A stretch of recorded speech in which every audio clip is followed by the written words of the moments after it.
Ay, magandang gabi ho mga friend, mga bossing. Kalat na kalat ho itong sinabi ni Secretary ng DTI na pwede na ho yung 500 pang Noche Buena. No? At marami ho, talagang kumalat na maraming nagrereklamo, hindi pwede, ganito, anong klaseng to, ganyan. Marami hong salita. Hindi ko ho pinagtatanggol yung sekretaryo, hindi po. Pakinggan po natin ito. Nagpakilo tayo ng bawang, 2 piraso. Ayan, 250 per kilo, 1750. 2 pieces. Chicken breast, 189. Mas mura pala kilo ngayon. 185. 111. Beef ground pork, 254 ang kilo. So, lang tayo ng 1/4. 63.50. 63.50. Ham, bossing, 68 pesos. Mushroom, Jolly Eats, pieces and stem para 20 pesos lang. Fruit cocktail, 79.50. Chef po ito. Chef Marky. Oh. Isang can. AP cream, Angel, 45. Isang pack. Cowbell, Ebap, 30 pesos per can. Pasta, Sunshine, 39.50. 500 grams? 400 lang. Kaya 400 grams. Tomato sauce, Filipino style, manamis-namis na. Bonus, 15.75. Jelly mix, 12.50. Isang pack. Magnolia, all-purpose cream, 36.50. Pinalitan natin yung Angel natin kanina kasi ang total natin nun, 501. So pinalit natin yung Magnolia, 36.50 para mabawasan. Kaya na to, bayad na tayo.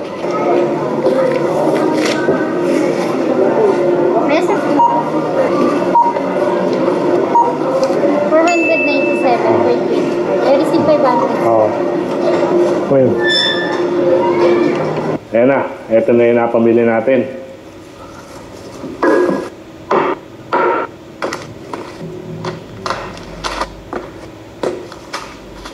Ito na yung nabili ng ating 500 pesos ngayong December 2024. Ngayon, we're gonna cook 4 dishes. For the chicken, gagawin natin siyang creamy mushroom. For the pasta, gagawa tayo ng tomato base na meat sauce. For the dessert naman, gagawa tayo ng parang katedral using fruit cocktail, jelly, and evap. And syempre, yung ginawa din natin last year na perfect talaga for Noche Buena na budgeted, bumili tayo ng picnic ham, tapos yung syrup ng ating fruit cocktail, papakuluan lang natin siya hanggang sa maging syrup, tapos yun yung magiging sauce ng ating ham. So paano? Luto na tayo. Disclaimer lang, this is assuming na meron na tayong salt, pepper, oil, and LPG sa bahay. So first, boil. So, kulang pa rin. Kasi assuming kung meron ng pepper, salt, at saka shilling sa bahay. So, kukulangin pa ho rin yung 500. Pero nakapamili ho siya sa halagang 500. Di ba mga friend? Oh. Magbibigay na po ako ng reaction ko dyan. Sana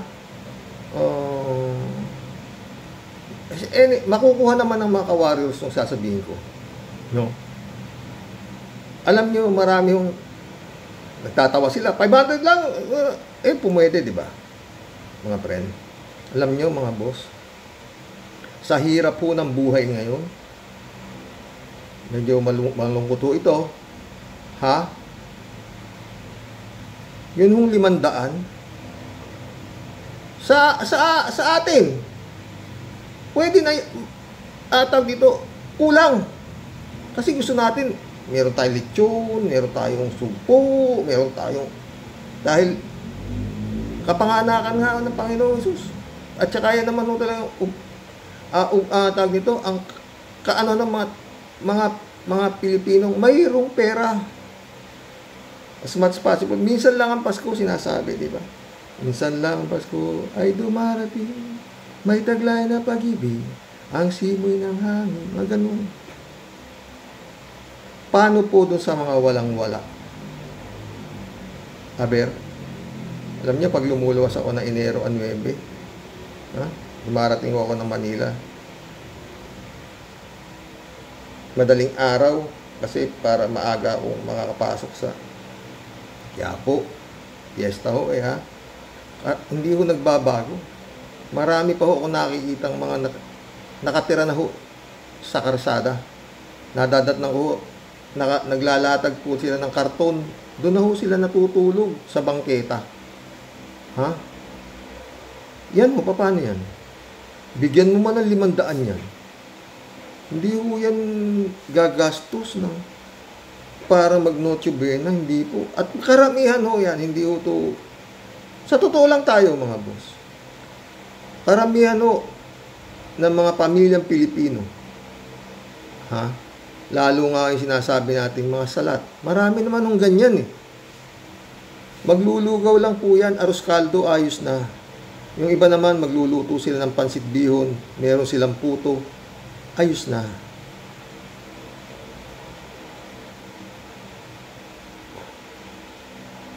Yung 500 ho sa kanila, mutyang-mutya na po yun. Di ba? Nakita niyo ho ba yung mga taga Davao? Pag magpapasko, yung mga Duterte, ang haba ho ng pila. Meron hong konting pinamimigay at meron hong sobre na meron yata 200 piso. 200 o 300. Ang haba po ng pila. Yung po ba gagastusin yung 500 para Hindi po. Hindi po. Ordinaryo na po tayo ha. Ordinaryo, hindi na talagang walang mga hanap buhay ha. Sa ordinaryong merong kitang isang kahig, isang tuka, hindi ho gagastusin yung 500 para sa isang Noche Buena. Hindi po. Sa totoo lang po tayo, hindi po nila yan gagastusin. Maglulugaw na lang po yan, arroz caldo, pansit, ganun. Parang ano mga friend? May nakita kang Christmas tree, kaganda. Kaya mong bilhin. Pero ba't mo bibilin? Meron ka namang nakitang mas mura. Meron nga dyan eh. Hindi ko biro to ha. Ayoko lang sabihin. Meron ho dyan eh. Walis ting-ting lang nagagawa nilang Christmas tree. Mairaos lang ba ang tinatawag na Pasko? Bibili ho ng mga kung ano-anong borlolo, ipipinturahan ho ng puti yung mga ng walis ting-ting, kukuberan po ng kung anong colored paper. Meron na ho silang Christmas tree. Ganon din po yan mga friend. Kaya ho yung mga nagtatawa doon sa sinabi nitong Secretary ng Department of Trade and Industry na DTI na ito. Wag po. Yun yung sinasabi niya, hindi ko siya pinagtatanggol ha. Nakita nyo na ipamili naman ng chef yung 500 piso, no? Para ho yun, sabi niya, pinanood ko siya kanina eh.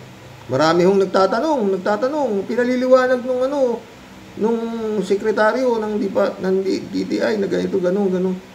Good for ano lang pala yun, sabi niya. 2 kayong mag-asawa, may 2 kayong anak. Pwede na yun. Pwede naman na talaga, diba?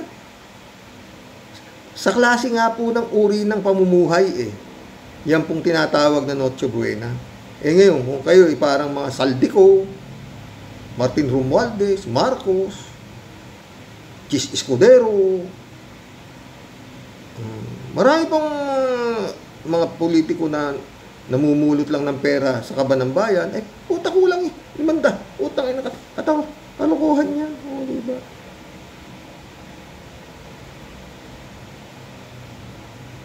Ay nako mga boss, yan po yan. Hindi ko pagtatanggol yung sekretaryo ng Department of Trade ng DTI na yan, di. Talaga po yan ang totoo. Ha? Sa hirap po ng buhay ngayon. Sa mahal ng bilihin, di ba? Karamihan ho dyan sa mga wala nga ho silang bahay. Kaya nga ho sila karamihan ho, marami ho na sa hirap ng buhay. Kaya nga ho to, ang damadami ho dito, magnanakaw. Kriminalidad. Pag ganitong dyan ho yan. mga friend. Malungkot to, oo. Malungkot. Na sa mga taong darating ang Kapaskuhan, wala man lang. Yung nga hong iba tinutulog na lang nila yan. Wala sa wala O, diba? Kaya nga yun, parati ko sinasabi. Pag may problema ka, para hindi ka ma-stress o ma-depress, tumingin ka doon sa baba mo. Sasabihin mo, Panginoon, salamat po. Swerte pa pala po ako. Ganun. Yun po yan, mga friend. Yun yung 500 na Noche Buena. Sa atin, kulang talaga. Siyempre, magkano na 1 kilo ng lechon ngayon? 1,000 na. 1,200. Oh. Bibili ka pa ng kung ano-ano, baka, siyempre, gulay. Ganyan ang kung kaya mo. Ngayon, kung hindi mo kaya, inasabi na, pag maliit ang kumot, matuto ka mamaluktot. Ano po yan Tama po ba ako? Oh. Pero kung ikaw mga nandiyan kayo sa abroad, mga ganun, kumikita kayo ng dollar, anuhin niyo yan. Pwede ba yung makakawasap? Siyempre marami kayo sinasabi. Meron mo kayong pambili. Paano naman yung mga wala? Bigyan nyo man yan ng 500 para gastusin nila sa Noche Buena. Hindi ho yan kagastusin. Bibili lang ho yan ng pansit. Magdarasal yan. Lord, pero sana hindi nila makalimutan. Panginoon, maligayang Pasko po. Merong ilaman lang sa tiyan yung kanilang mga anak. Kaya dalawa yan, kaya isa yan. Di ba? Parang nga yan, kinaano ko na sa parol, di ba? Nakita mo, ganda ng parol, daming umiilaw. Hindi mo naman kaya bilhin. Di gagawa ka na lang ng parol na kawayan. Lagyan mo ng lagyan mo ng colored paper, sasabit mo rin sa yung harapan ng bintana. Yun din ho yung Noche Buena na sinasabi.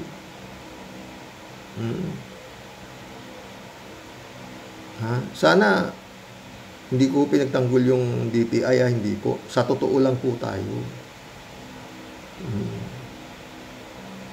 Lalo yung makikita may mga batang nanlilimos.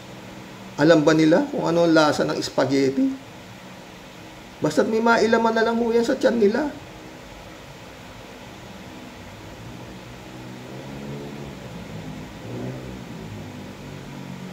Yung mga kumakain ng pagpag,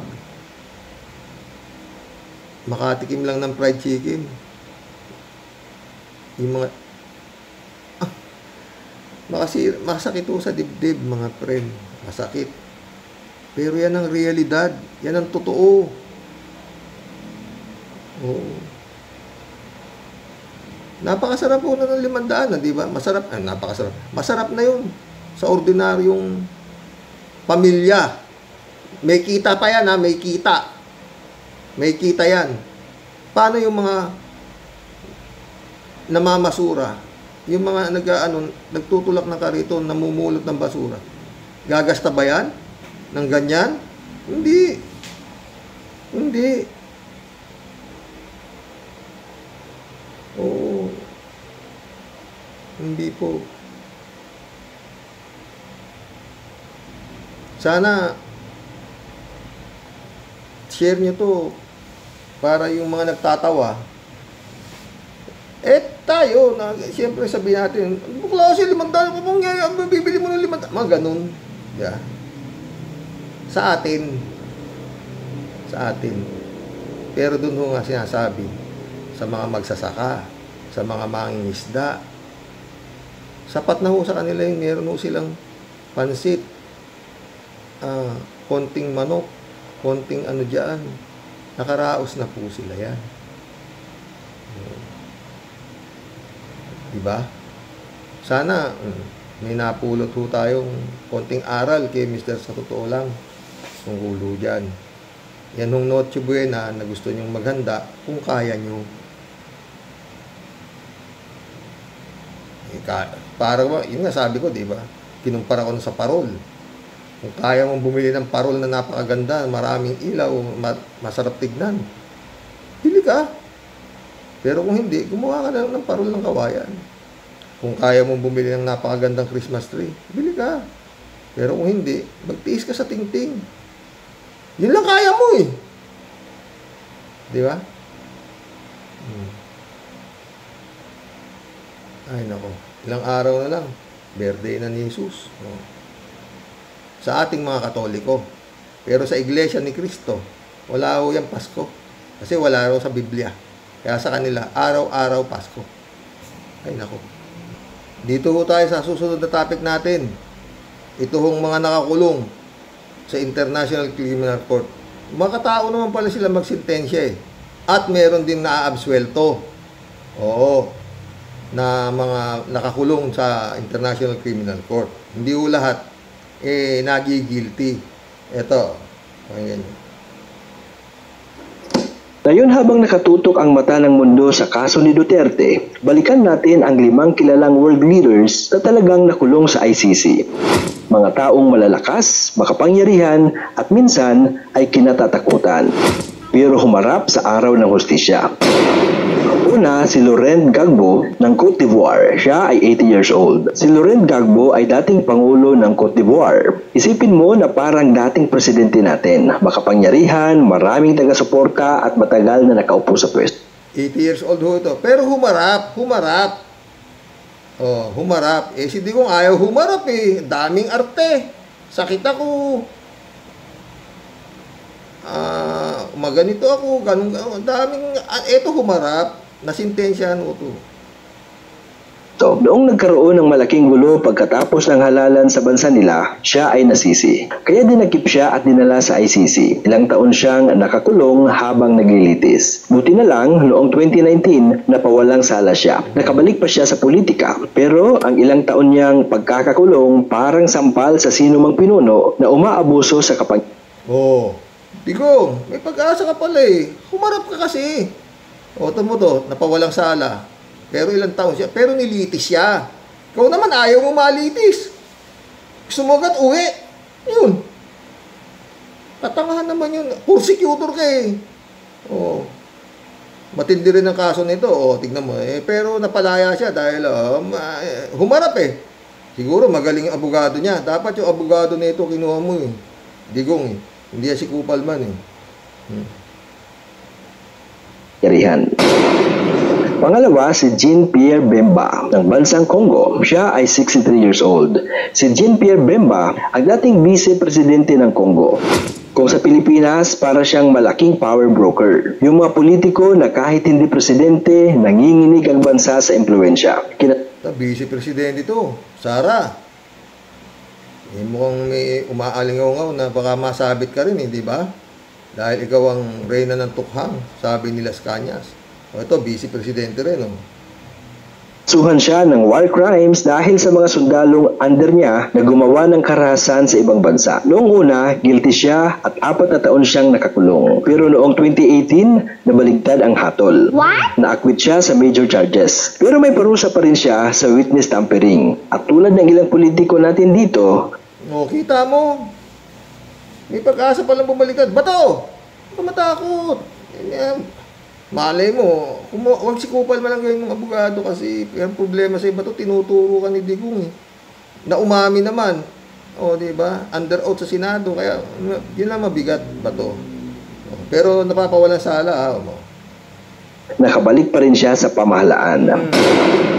Pangatlo, si Bosco Natagana ng Congo at bansang Rwanda. 52 years old na siya. Si Bosco Nataganda ay kilala bilang The Terminator, Rebel Commander at walang kinatatakutan. Oh my God! Kinasuhan siya ng ICC dahil sa matinding karahasan, mass killings, rape at child soldiers. Isa sa pinakamabigat na kaso sa ICC history. Noong 2019, sinintensyahan siya ng 30 years in prison. Hanggang ngayon, nakakulong pa siya. Mabigat na yung kaso di ko 30 years in prison lang. Malay mo, ikaw 30 years sa'yo. 30 years. Si Bato, baka pwede pa 30 years. Pero si Digong, baka hindi na kahit 30 years. Pero balay mo, mabigyan ka Digong ng humanitarian. Oo, di ba? Bigyan ka lang ng 1 taon kada buhay na namatay. O di, 1 taon kada buhay na namatay. 6,000 pala yung yung inamin ng mga pulis na napatay ng panahon mo. Puta, 6,000 tao. Hindi siguro. Baka maawa pa sa'yo, Digong. Kung makulit kasi. Ito sa pinakamahaba at pinakamatinding sentensya ng ICC. Kung iisipin parang makwento noon. Bato, sa'yo na lang to. Malay mo, 30 years din ang sentensya sa'yo. Di buhay ka pa nun. Di ba? Oo. Pinakamahaba na pala yung 30 years sa ICC. Mabait ha. Mabait mag-sentensya. Ang bigat ng kaso na itong, ano na to. Itong sinasabi na ito. Ngayon, nakakulong pa raw. Sa Mindanao, kung saan may warlords na kontrolado ang lugar. Kapag may armas at sundalo, madali talagang maabuso ang kapangyarihan. Pang-apat, si Dominic Ongwen ng bansang Uganda. Siya ay 50 years old. Si Dominic Ongwen ay may kakaibang kwento. Biktima noon pero naging salarin. Kinidnap siya bilang bata at napilitang sumali sa rebelde. Doon siya lumaki hanggang sa maging commander. Pero ang mga ginawa niya bilang leader ng LRA, gumawa siya ng rape, murder, child soldiers, napakabigat. Noong taong 2021, sinintensyahan siya ng 25 years. Inilipat pa siya sa Norway para doon ikulong. Hanggang ngayon, nakakulong pa rin. Ang kwento niya ay paalala. O, tignan mo ba to? Napakabigat pa ng kaso na ito. 25 years lang ang sentensya. Kayang-kaya mong bunuin ba to? O, di ba? Tuloy. Na kahit minsan biktima ka man ng nakaraan mo, may pananagutan ka pa rin kapag naging dahilan ka ng paghihirap ng iba. Panglima sa ating kwento ay si Thomas Lubanga ng bansang Congo. Siya ay 64 years old. Si Thomas Lubanga ang kauna-unahang taong nahatulan ng ICC. Commander siya ng rebel group. Kinasuhan siya dahil sa paggamit ng mga batang mandirigma. Alam mo bang ginagamit niya ang kabataan sa gulo? Isa itong mabigat at masakit na katotohanan. Noong 2012, nahatulan siya ng 14 years. Natapos niya ang sentensya at nakalaya taong 2020. Parang mga kabataan. O, kita mo, 14 years lang yung hatol. Napakabigat pa ng kaso. Mabait ito. Bato, kaya-kaya mo bunin ito. O, 14 years lang ang sentensya dito. Nakabalik pa siya sa politika raw. O, diba? Pero sa atin yata, hindi yata nakakabalik eh. Ewan ko ha. Pero ito, nakakabalik sila oh. Tuloy. Taang Pilipino na nagagamit minsan sa maling gawain dahil sa impluwensya ng matatanda. Sila lagi ang unang naaapi. Mga katribya, iisa lang ang pinakita ng 5 kwentong ito. Maaring maging presidente ka, commander ka, o makapangyarihan ka, pero kapag umabuso ka sa kapangyarihan, darating ang panahon ng paniningil. Sa kaso ni dating Pangulong Duterte, hindi pa tapos ang laban, pero ang kasaysayan ay may pattern. Kapag may bigat ang paratang, humahaba ang proseso, at madalas, umaabot talaga sa accountability. Pero bakit nga ba natin itong pinag-uusapan? Ano nga ba ang moral lesson na dapat nating tandaan? Una, walang sinuman ang mas mataas sa batas. Kahit gaano kakalakas, may hustisyang naghihintay. Pangalawa, ang kapangyarihan ay hindi laruan. Kapag ginamit sa mali, buhay ng tao ang kapalit. Oh my God! At panghuli, ang kasalanan may hangganan. Ang hustisya may oras. Maaring matagal, pero darating ang katotohanan. Bago natin tapusin ang kwentong ito, gusto muna kitang tanungin. Bilang isang mamamayan, sang-ayon ka ba sa hatol ng ICC na hindi bigyan ng pansamantalang kalayaan si dating Pangulong Duterte? Mahalaga ang opinyon mo, kaya isulat mo na sa ibaba. Sang-ayon ako. Hindi yan binigyan ng pansamantalang kalayaan dahil demonyo nga yan eh. Gusto niya kay Satanas, ayaw niya sa Diyos. Ngayon, dasal-dasal ka, gago. Sana nagustuhan niyo yung vlog natin ngayon, mga friend. Dalawa ho ang ating tinalakay, no? Parehas yung may moral lesson, di ba? O, yun yung sinasabing 500. Yun ay parang kung maiksi ang kumot, matuto tayong mamaluktot. Ito naman hong kay Duterte, lahat ho may hangganan. Pero Bato, napanood mo, sana share nyo to. Para makarating kay Bato, may pag-asa ka Bato. Hindi na pala malupit magsintensya ICC. Walang habang buhay, oh. 30 years, 15 years, mga ganun. Kayang-kaya mo lang bunin yung Bato. Dami mong pera. Diba?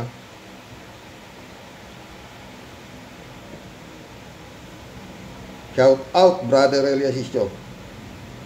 Vincent Ray, shout out. Hinihintay nila na lalong malugmok ang bayan sa utang at maghihirap tayong lahat at sila lang ang magandang buhay dahil sa dami ng pera na nilakaw nila. Totoo yun. Miguel Edwin Mike, shout out my friend. Nelia Maisa, tama naman si Dilima. O, talagang tama siya. Shelly Jaser, panagutin ang mga magnanakaw, kulungin na, huwag natin silang tantanan. Mga salot ng bayan, lalo na kayo dyan sa Comelec. Ngayon, kayo ang sakit ng ulo ng taong bayan. Sana imbestigahan din kayo. Yun. Dapat talaga yan, imbestigahan yan eh. Kalat ni Bayan, shout out. Rudelia Alpilor, shout out. Hello po, Sir Rox at mga kabosing. Salamat sa Diyos at naging payapa ang ginanap na rally. Sana po, talaban na po ang magnanakaw sa kaban ng bayan. Ingat po tayong lahat.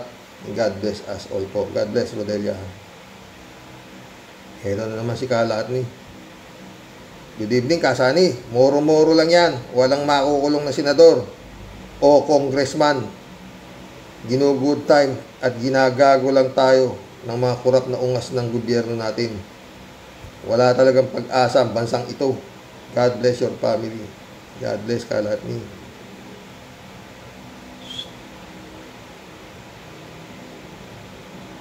Your guess is as good as mine. Joselito Mabait, shout out. Gandang gabi, Xerox. Mabuhay ang bansang Pilipinas. Mabuti at payapa ang rally. Magsasawa din ang mga yan, kakarally. Brado Lodovico. Good morning, Karox, and to all warriors watching from Edmonton, Alberta, Canada. God bless po. Stay safe and healthy. God bless. Librado. Biskid, shout out. Guillotine made in France ang dapat orderin. Totoo, ha? S. Marise, shout out. Napasyal ka, ha? Edmond Sanon, shout out. Sa totoo lang, Xerox, makukulong lahat ang mga yan kasi nakaantay yung buong bansa at sobrang galit na si Boying. Pangako talaga niyan kapag nangyari yan, medyo aayos ang takbo ng gobyerno. Ang problema nga kay Boying, pag may warrant of arrest, pinagsasabi pa eh. Kagaya si Bato, parang tinimbrihan pa eh, magtago ka na eh. Kaya hindi ako maano eh. Sam AJ, shout out. Wala mo sabihan mong may warrant of arrest si Bato. Hindi nagtago. Sam AJ, Karox, nakita mo ba parusa sa Iran? Ganun din ang mangyayari sa Davao. Sana. Ha? Jane Labay na. Xerox, nasa lakwatsahan ang lola mo, kaya konti lang makakomment. Hindi makakomment. Oo. Ay, nako. Ang balat mo sa paa. Buhay na buhay, ah. Jane Labay na. Basta tuloy lang ang laban ng bayan, sabi niya. Ted, oh. Shout out, Ted. Wala kang mangyayari, Karoke, na managot ang mga opisyalis na magnanakaw. Bukod sa marami silang pera ng bayan, bahag pa ang buntot ng mga nagpapatupad ng batas, malat na rin ang lalamunan ni Juan de la Cruz. Wala ding mangyari tulad ni Escudero. Lungkot, no, Ted? Chupista Bunao, good evening po, kuya, at sa mga ka-warriors. Mary Lebron, shout out. Friend Shervin Sapeda, shout out. Christian Sen, July 7, Alcantara. Annalisa Apolinar, shout out sa inyo mga friend, ha. Sabi ni Tia Delio. Grabe ang dami ng tao sa Rox, sa rally. Nakakawindang ang grabing galit na po talaga ng tao. Pero malupit po talaga sa Rox kung paano po kumilos ang batas at hustisya po sa atin, sa mga taong maimpluwensya at makapangyarihan. Totoo yun eh. Di ko po talaga Sir Rox maintindihan kung bakit malinaw pa po sa sikat ng araw ang mga nagdudumilat na ebidensya, mga ninakaw at mismong umamin na yung mga pusakal na magnanakaw. Pero ano pa po ang hiniintay ng ating husgado at di pa po sila makakulong aber. Si Dilima nga, agad-agad kahit bintang pa lang, kulong agad. Binuno ang 7 taon pero nagtiis po at sumunod po sa batas. Yun na, yun naka, na, yung nakaka,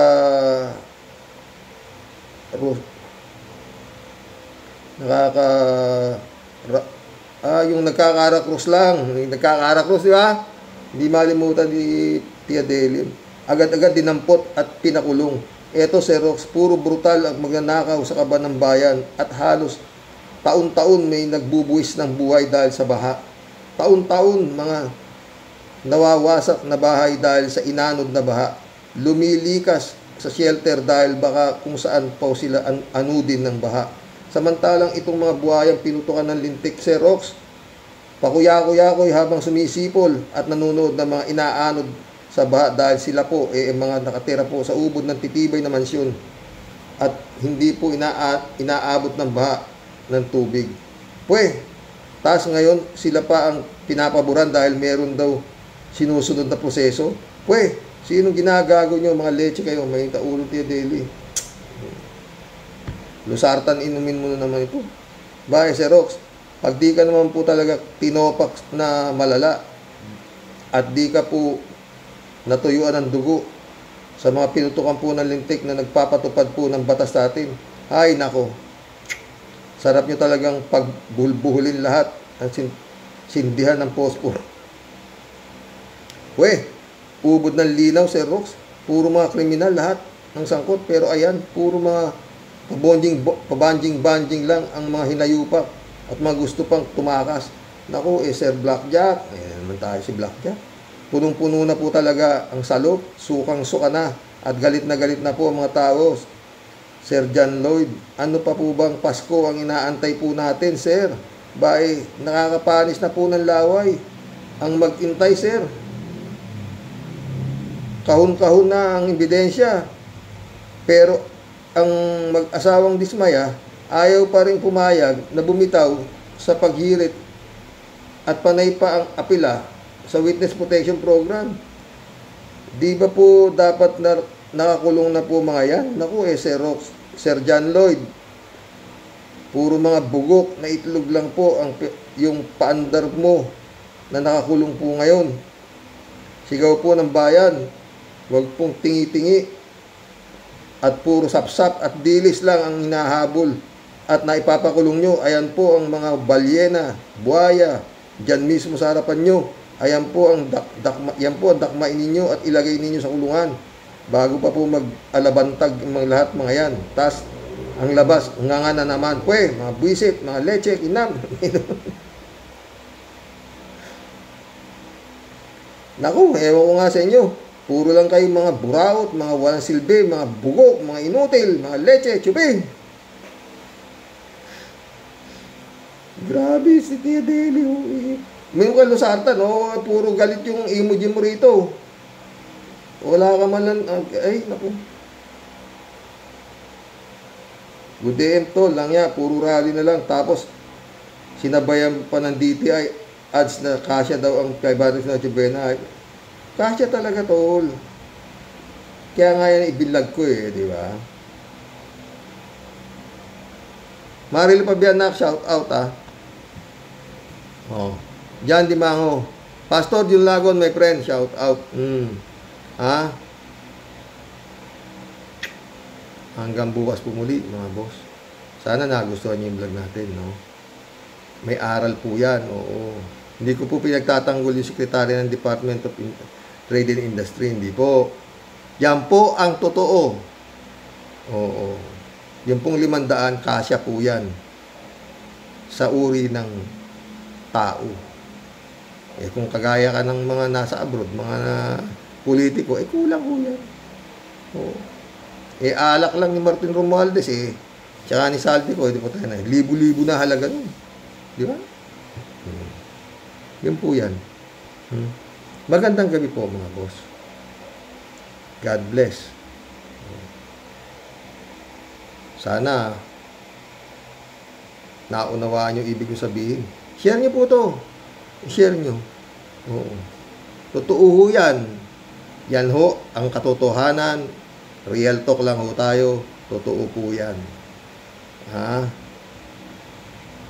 Marami hong mga kababayan natin na nasa mababang laylayan na talagang hindi ho nakakatikim yung mga fruit salad na yan na sinasabi. No?